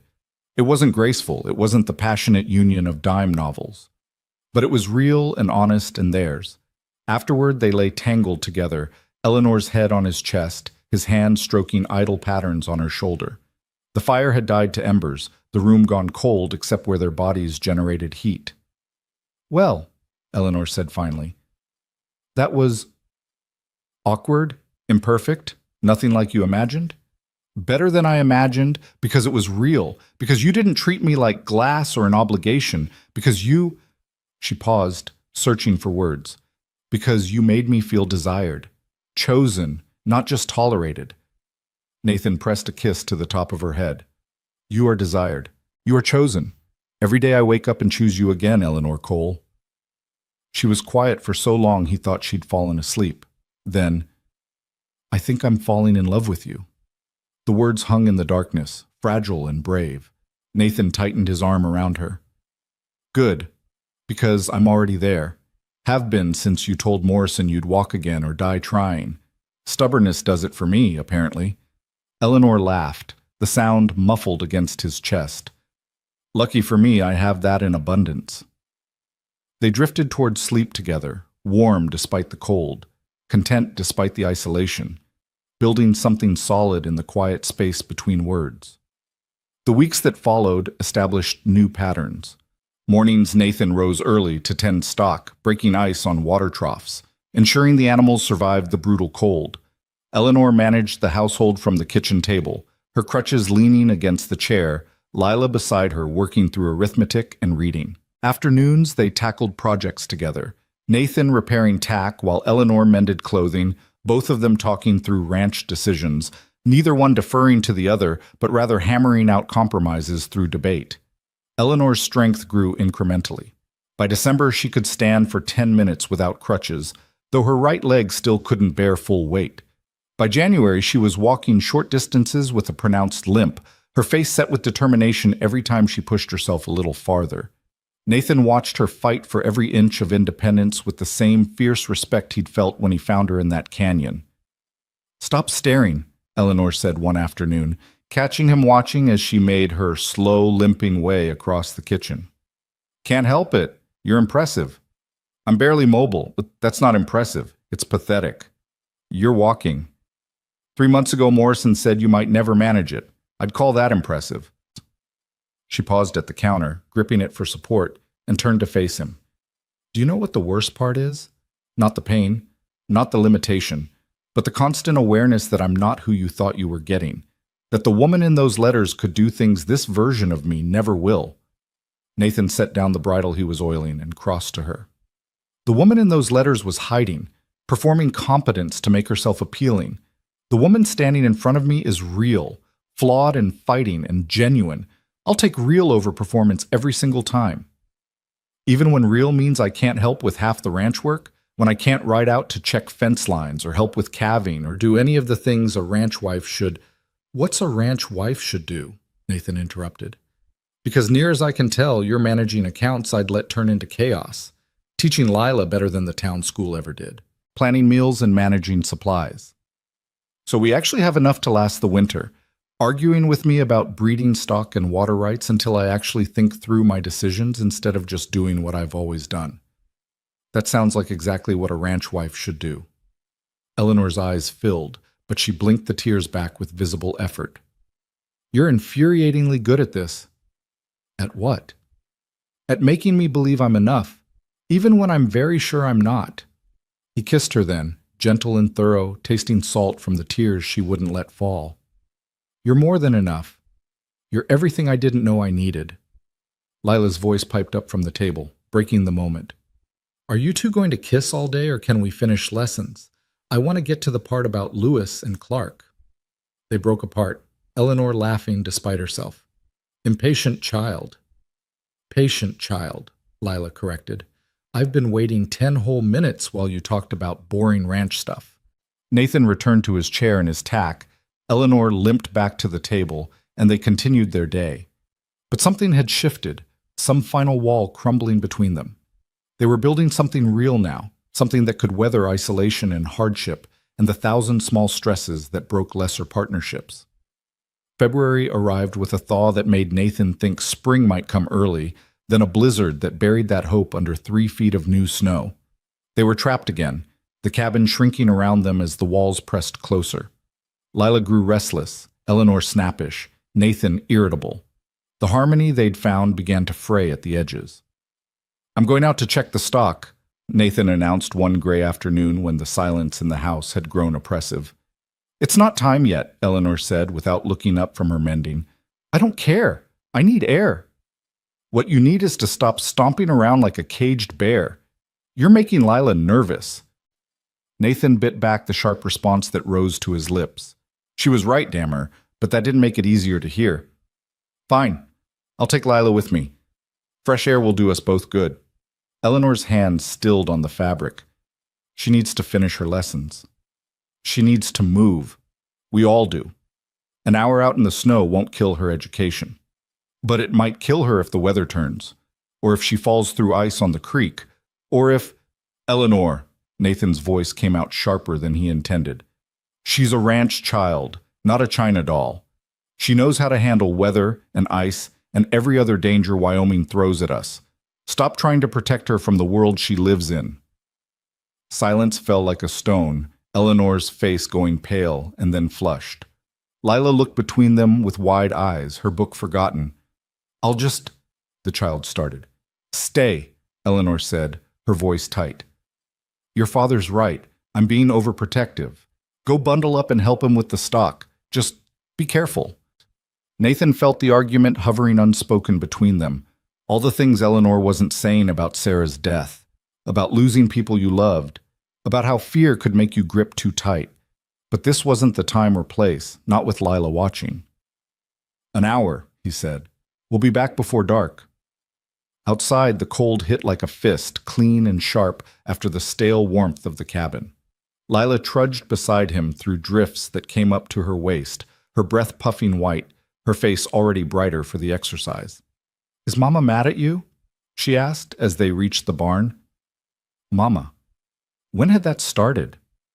Sometime in the past month, the transition from Miss Eleanor to simply Mama, so natural neither of them had remarked on it. Not mad. Scared. There's a difference. Scared of what? Nathan began breaking ice from the water trough, considering how much truth a 7-year-old could handle. Scared of losing people she loves. Your mother, your first mother, died when you were very young. Eleanor doesn't want to lose you the same way. Lila absorbed this, helping him scatter feed for the chickens that had huddled in the barn for warmth. But keeping people safe by not letting them do anything isn't really keeping them safe. It's just keeping them still. Out of the mouths of children. Nathan paused in his work, looking at his daughter with renewed appreciation. Where'd you learn wisdom like that? Mama tells me stories sometimes about when she lived in Baltimore and her parents kept her still for so long she forgot how to move. She says she doesn't want me to forget. So Eleanor understood her own tendencies, was trying to fight them even as fear made her grip tight. Nathan felt the anger that had driven him from the cabin drain away, replaced by compassion for the woman who'd lost so much and was terrified of losing more. Your mama's brave, he said quietly. Braver than she thinks she is. Sometimes brave people are scared too. They just keep moving anyway. Like when she crawled through the desert. Exactly like that. They finished the chores in comfortable silence, then returned to the cabin as promised. Eleanor was at the stove preparing dinner, her movements stiff with more than physical pain. Nathan sent Lila to wash up and crossed to his wife, his hand finding the small of her back. I'm sorry, he said. For what? You were right. I was for snapping at you, for not understanding where it was coming from. He turned her to face him, hands on her shoulders. Eleanor, I know you're scared. I know what it costs you to watch Lila venture out into a world that took Sarah, but you can't keep her in cotton wool. She needs to learn to be strong the way you're strong. Eleanor's composure cracked, tears finally spilling over. What if I can't do this? What if I'm not meant to be a mother? What if my fear ruins her the way my parents' caution ruined me? Then you keep fighting it, same way you fight everything else, same way you fought your way across a desert to get here. Nathan pulled her close, feeling her shake with the force of emotions finally released. You're not your parents, Eleanor. You broke free of their cage. You won't build one for Lila. How do you know? Because you're already aware of the danger, because you're questioning yourself instead of assuming you know best, because you love her enough to let her grow even when growing means risk. Eleanor clung to him, her face pressed against his chest, and Nathan held her through the storm. Marriage, he was learning, wasn't the easy partnership of good days. It was this, standing together through fear and doubt and the moments when you failed each other, then choosing to keep standing anyway. When Lila emerged clean and hungry, Eleanor had composed herself. Dinner was quiet but not strained, each of them processing the day's small crisis in their own way. After the dishes were cleared, Nathan retrieved the guitar he'd forgotten he owned, and Eleanor limped to the piano she'd been practicing on in stolen moments. Play something together? Lila suggested, sensing the need for harmony. They tried, fumbling through songs neither knew well, Nathan's rough voice blending with Eleanor's clear soprano. It wasn't professional, it wasn't even particularly good, but it was real, and it filled the cabin with something warmer than fire, something that pushed back against isolation and winter and fear. That night, lying in the darkness with Eleanor curled against his side, Nathan felt her fingers trace idle patterns on his chest. "Thank you," she whispered. "For what?" "For not letting me build cages, for calling me out when I need it, for—" She paused. "For loving me enough to see who I'm trying to become, not just who I've been." Nathan caught her hand, pressed it over his heart so she could feel its steady beat. "We're all becoming something new here, Eleanor. You're just brave enough to do it out loud." Outside, the wind howled through the valley, piling snow against the cabin walls, sealing them in their small, warm space. But inside, they'd found something stronger than walls, more enduring than winter. They'd found partnership built on honesty and stubbornness and the particular courage it took to keep choosing each other, even when choosing was hard. The woman who'd crawled through hell had learned to walk again. The man who'd searched beyond hope had learned to trust again. And the child who'd lost one mother had gained another who loved her fiercely enough to let her be strong. Spring would come eventually, the snow would melt, and the world would open up again. But the family they'd forged in isolation would endure, tempered by winter's test, proven strong enough to weather whatever came next. They had become real to each other in the way that mattered most. Not perfect, not without fear or flaw, but committed to the daily work of choosing love over comfort, truth over illusion, partnership over independence. And that, Nathan thought, as sleep pulled him under, was worth every impossible mile of the journey that had brought them here. Spring arrived like a promise kept, the snow retreating inch by stubborn inch until the valley emerged green and impossible. Eleanor stood on the porch without her crutches for the first time, her right leg still weak but bearing weight, her body remembering what it meant to stand upright and face the world on her own terms. "Look at you," Nathan said from the doorway, pride evident in every syllable. "Don't sound so surprised. I told Morrison I'd walk again." "You did. Doesn't make watching it happen any less remarkable." Eleanor turned to face him, and the movement was still careful, still compensating for damage that would never fully heal, but it was hers. She'd earned every painful step of the journey from broken to functional, and the accomplishment showed in the set of her shoulders, the lift of her chin. "I want to ride out to the south pasture today," she announced. "See this drainage problem you keep insisting doesn't exist." Nathan's eyebrows rose. "You haven't been on a horse since the accident. Then it's time. Unless you think I'm too fragile?" The challenge in her voice made him smile. 5 months married, and she still bristled at any suggestion of limitation, still pushed against boundaries the way she'd pushed against everything else in her life. It was exhausting and magnificent in equal measure. "I think you're about as fragile as barbed wire. But if you're getting on a horse, I'm riding with you. No arguments." "Wouldn't dream of it." They saddled 2 of the gentler mounts, Eleanor moving slowly but deliberately, refusing Nathan's help until absolutely necessary. Lila watched from the fence rail, her expression caught between excitement and concern. "Be careful, Mama," she called. "Always am, sweetheart. We'll be back before supper." Mounting was the hardest part. Eleanor's right leg simply wouldn't bend properly to reach the stirrup, and her balance wasn't what it had been. But she managed with grit and Nathan's steadying hand, settling into the saddle with visible relief. "How does it feel?" he asked. "Like freedom. Like I'm finally reclaiming the last piece of myself that the crash took." They rode out at a walk, Eleanor adjusting to the motion, relearning the rhythm her body had known before broken bones had rewritten what was possible. The valley spread around them in shades of green and gold, the creek running high with snowmelt, the mountains still crowned with white against an impossibly blue sky. Nathan watched Eleanor more than the landscape, reading the small tells that indicated pain or fatigue. But she sat straighter with every passing minute, her confidence building, her smile growing wider as the horse responded to her guidance. "There," he said finally, pointing to a section of the south pasture where water stood in pools despite the drainage he'd attempted. "That's the problem area." Eleanor studied it with the same analytical precision she brought to everything, her eyes tracking the slope, the soil composition, the way water naturally wanted to flow.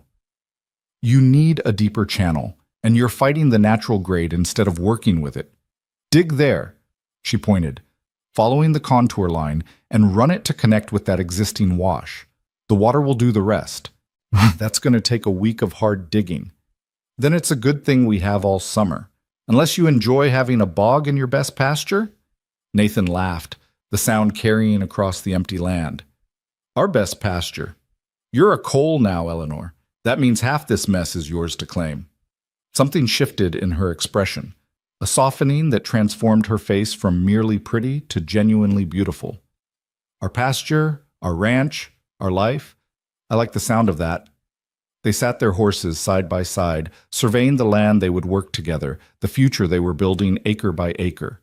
The silence between them was comfortable, full of understanding that didn't require words. "Nathan?" Eleanor's voice had gone serious. "There's something I need to tell you, something I should have mentioned before we married, but I was afraid—" She paused, gathering courage. "There's a reason I left Baltimore so suddenly, a reason beyond just wanting freedom." Nathan's chest tightened, but he kept his expression neutral. "I'm listening." "There was a man, Chester Whitmore. He courted me for 6 months, made promises, led me to believe—" She stopped, her jaw working. "Then his family arranged a more advantageous match, a younger woman with better connections. He dropped me without explanation, and the whole neighborhood knew, watched, pitied me." "That why you answered my advertisement? Running from humiliation?" "Partly, but there's more." Eleanor's hands tightened on the reins. "Chester didn't take rejection well. When I told him I was leaving Baltimore, that I'd accepted a proposal from a Wyoming rancher, he threatened to follow, to expose me as a fortune hunter, a woman of loose morals, whatever lies would poison you against me before we'd even met." The words hung in the spring air, and Nathan felt anger kindle low in his gut. Not at Eleanor, but at the unnamed man who'd tried to cage her even in departure. "Did he follow through?" Nathan asked carefully. "I don't know. I left before I could find out. But Nathan, if he shows up here, if he tries to cause trouble, then we deal with it together, same as we deal with everything else." He reached across the distance between their horses to catch her hand. "Eleanor, I don't care about your past except as it shaped who you are now. And the woman you are now is worth 10 Chester Whitmores, 100. You say that without having met him. He's persuasive, charming. He could make you doubt. He could try. Wouldn't succeed." Nathan's voice went hard. "I found you in a canyon after you crawled for 4 days on broken legs. I watched you fight fever and infection and every reason to give up. I've spent 5 months married to the stubbornest, bravest woman in Wyoming. Some smooth-talking Baltimore dandy isn't going to undo that with pretty lies." Eleanor's eyes filled with tears that didn't fall, her grip on his hand almost painful in its intensity. "I was so afraid to tell you, afraid you'd think I used you as an escape, that my feelings weren't real. Are they real now?" More real than anything I've ever felt. I love you, Nathan Cole. Not because you rescued me, not because I needed escape, but because you see me, truly see me, and choose me anyway. Then that's all that matters. The rest is just noise. They rode back to the ranch in comfortable silence, the confession having cleared the air between them like a thunderstorm washing dust from the atmosphere. But Eleanor's warning about Chester Whitmore lodged in Nathan's mind like a splinter, and he found himself watching the horizon with new wariness. The trouble, when it came, arrived on a Tuesday afternoon in late May. Nathan was working on the drainage project Eleanor had mapped out. Lila was reading under the cottonwood by the creek, and Eleanor was in the house preparing dinner. The sound of hoofbeats brought Nathan's head up, his hand instinctively moving to the rifle he kept nearby when working far from the house. But it wasn't danger riding up the valley road. It was something worse. A well-dressed man on an expensive horse, his clothes marking him as Eastern money, his bearing suggesting someone who'd never worked a hard day in his life. Behind him rode a second man, harder looking, the type hired for muscle rather than conversation. Nathan set down his shovel and waited, letting them come to him, marking the way the well-dressed man's eyes swept the ranch with barely concealed disdain. "Help you, gentlemen?" Nathan kept his voice neutral. The well-dressed man dismounted with practiced grace, his smile not reaching his eyes. "Nathan Cole, I presume? I'm Chester Whitmore. I believe you have something that belongs to me." Every muscle in Nathan's body went tight, but he didn't move, didn't give this peacock the satisfaction of visible reaction.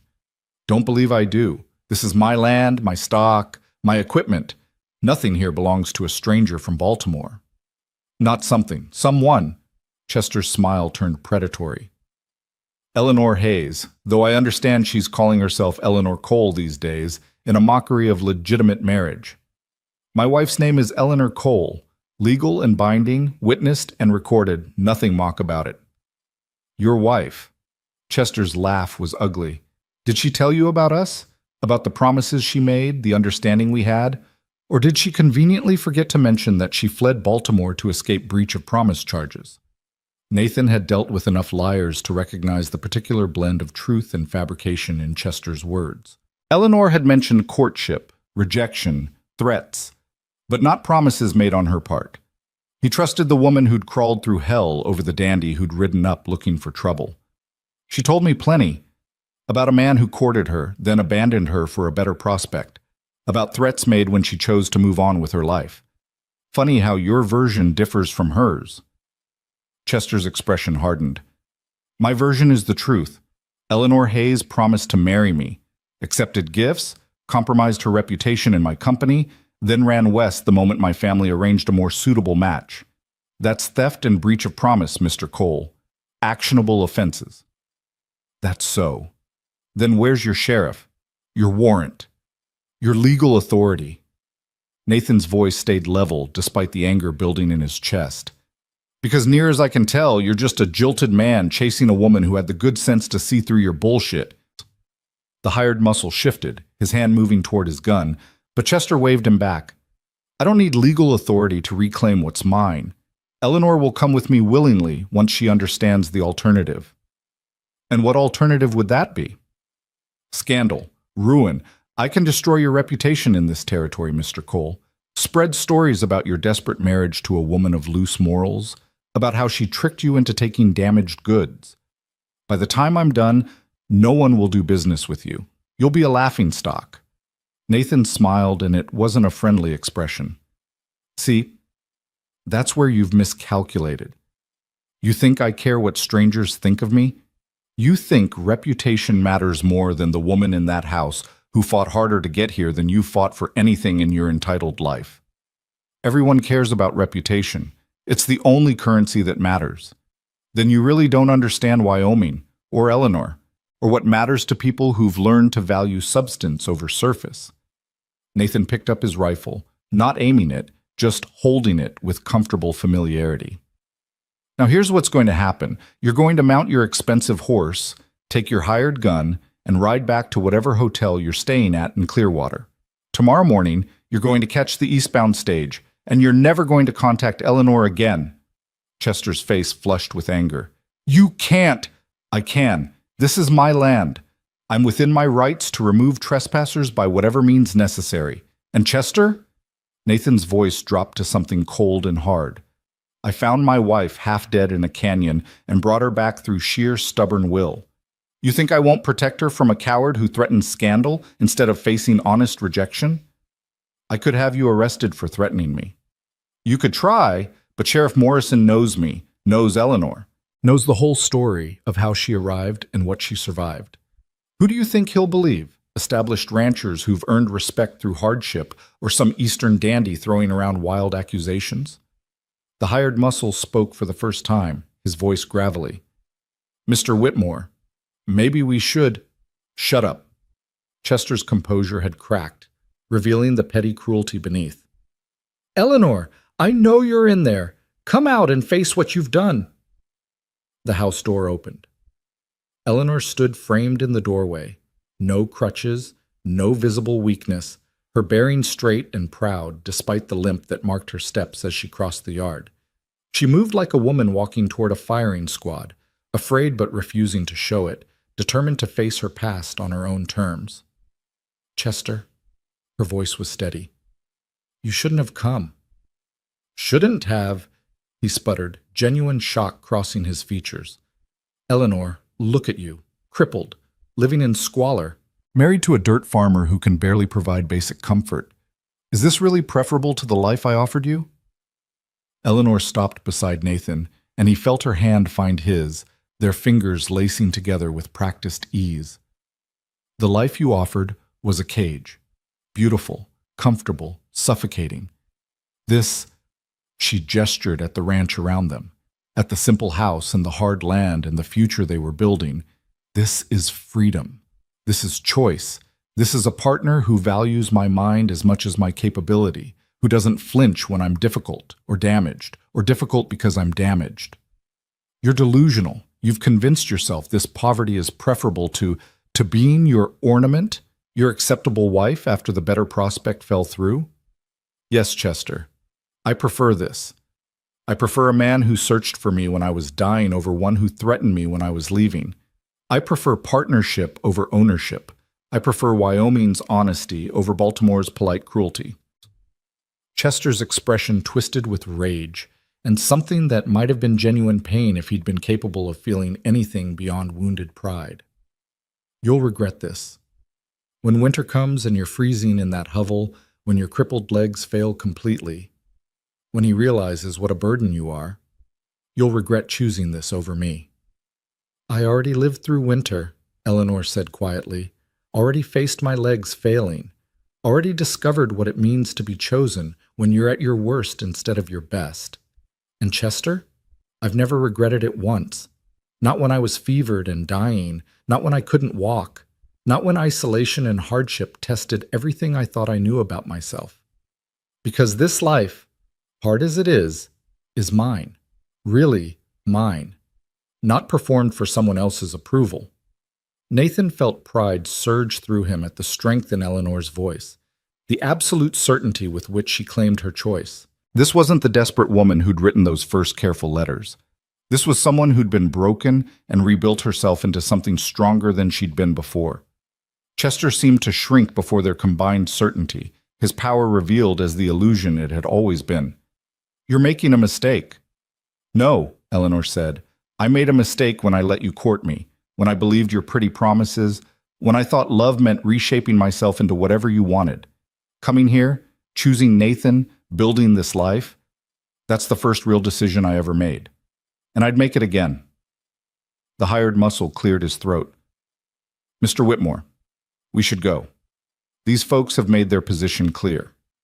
For a moment, Nathan thought Chester might escalate, might try something stupid born of wounded ego, but the man's survival instincts apparently exceeded his pride. He remounted his horse with jerky movements, his face mottled with anger and humiliation.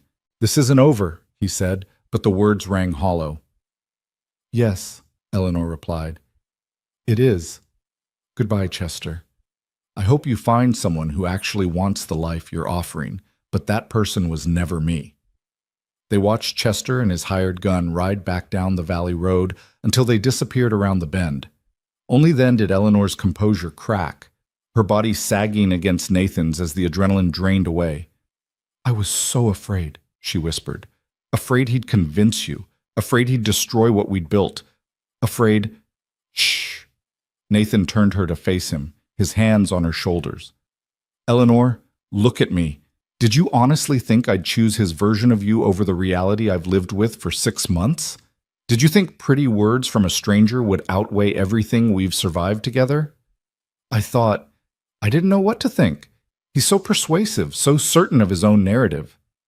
He's a small man pretending to be large, the kind who only feels powerful when making others feel small.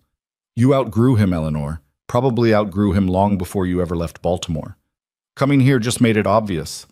Lila appeared from behind the cottonwood, her book forgotten, her face anxious. "Mama, are you all right?" Eleanor pulled herself together with visible effort, opening her arms for the child who rushed into them. "I'm fine, sweetheart. Just dealing with a piece of my past that needed putting to rest." "Was that man being mean to you? Because Papa says we don't tolerate meanness on this ranch." "No, we don't. But he's gone now. Gone for good." That night, after Lila was asleep and the house had settled into its familiar quiet, Nathan found Eleanor at the kitchen table with pen and paper, her expression thoughtful. "Writing?" he asked. "To Mrs. Henderson, and to a lawyer in Cheyenne that Morrison recommended. I want documentation of Chester's threats, of his arrival here, of everything he said, just in case he tries to cause trouble later." "Sensible, though I doubt he'll be back. Men like that don't persist once they've been publicly rejected. Men like that can be unpredictable when their pride is wounded. I'd rather have protection in place we never need than be caught unprepared." Eleanor set down her pen and looked at him fully. "Thank you for standing with me, for not doubting even when he was laying out accusations designed to create doubt." "Nothing to thank me for. That's what partnership means. Standing together when standing is hard." "Is it, though? What partnership means to you?" Eleanor's voice held genuine curiosity. "Because I keep waiting for the moment when you get tired of difficult. When you decide I'm more trouble than I'm worth. When the reality of being married to a crippled woman with complicated history becomes too much." Nathan pulled out the chair beside her, sitting so they were eye level. "You want to know what partnership means to me?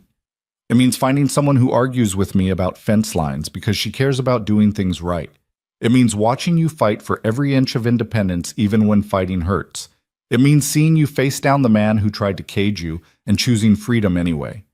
That's not trouble, Eleanor. That's treasure. Treasure that comes with a permanent limp and a scandalous past. Treasure that comes with the kind of strength most people never develop because they're never tested hard enough to discover it." He caught her hand, bringing it to his lips. "I found you in a canyon after you'd crawled for 4 days to keep a promise. Everything since then has just confirmed what I learned in that moment. You're worth fighting for, worth standing with, worth choosing every single day." Eleanor's eyes filled with the tears she finally let fall, her free hand coming up to cup his face. "I love you, not because you saved me or gave me freedom or any of the other reasons that might make sense, but because you see me, really see me, and love what you find, even the difficult parts, especially the difficult parts. The difficult parts are what make you interesting. Easy is boring, Eleanor. You're anything but boring." She laughed through her tears, and the sound held more joy than sadness. "We're a strange pair, you know that? A widowed rancher and a mail-order bride who arrived broken and stayed anyway." "Strange is good. Strange means we built something unique instead of copying someone else's blueprint."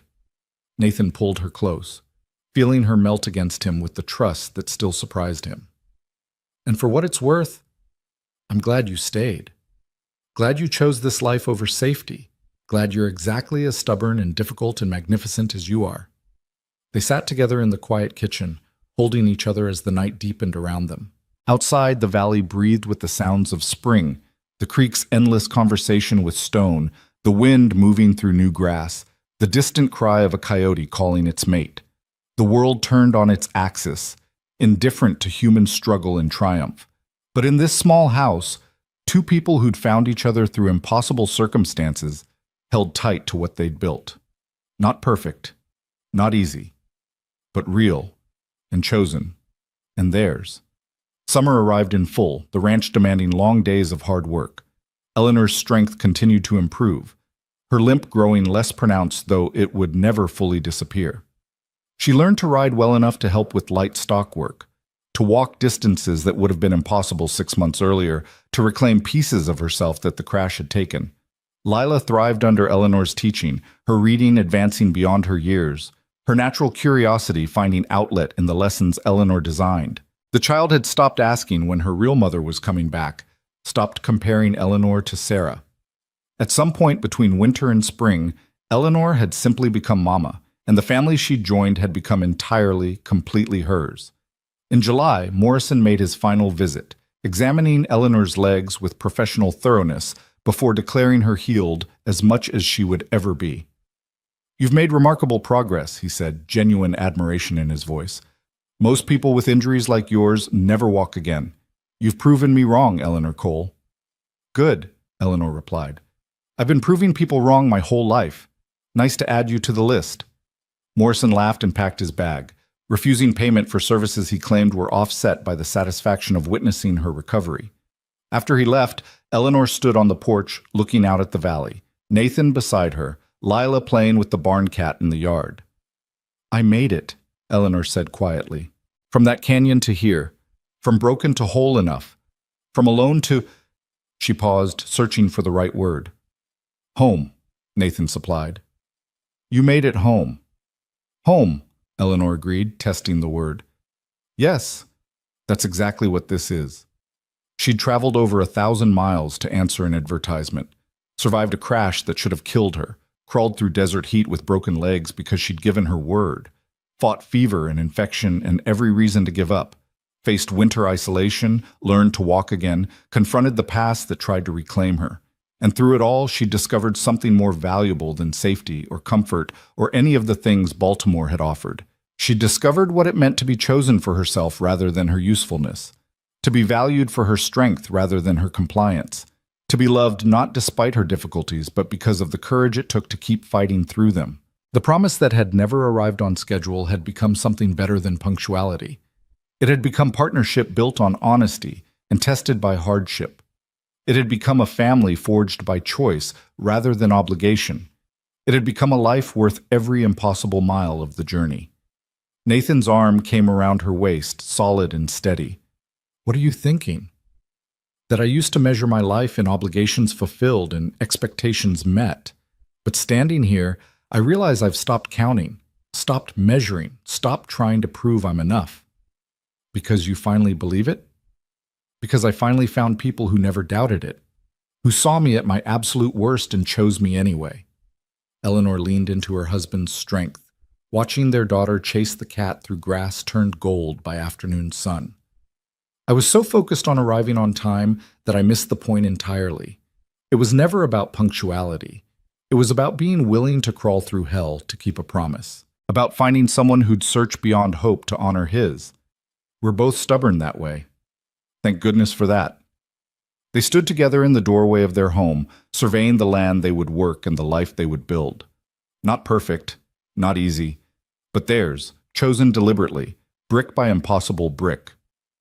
The woman who'd crawled through hell had learned to walk again, to love again, to trust that she was treasured rather than merely useful. The man who'd searched beyond hope had learned to open his heart again, to build partnership instead of depending on solitary strength. And the child who'd lost one mother had gained another through the particular alchemy of choice and commitment that made family real. This was the life they'd built from wreckage and determination, the love they'd forged from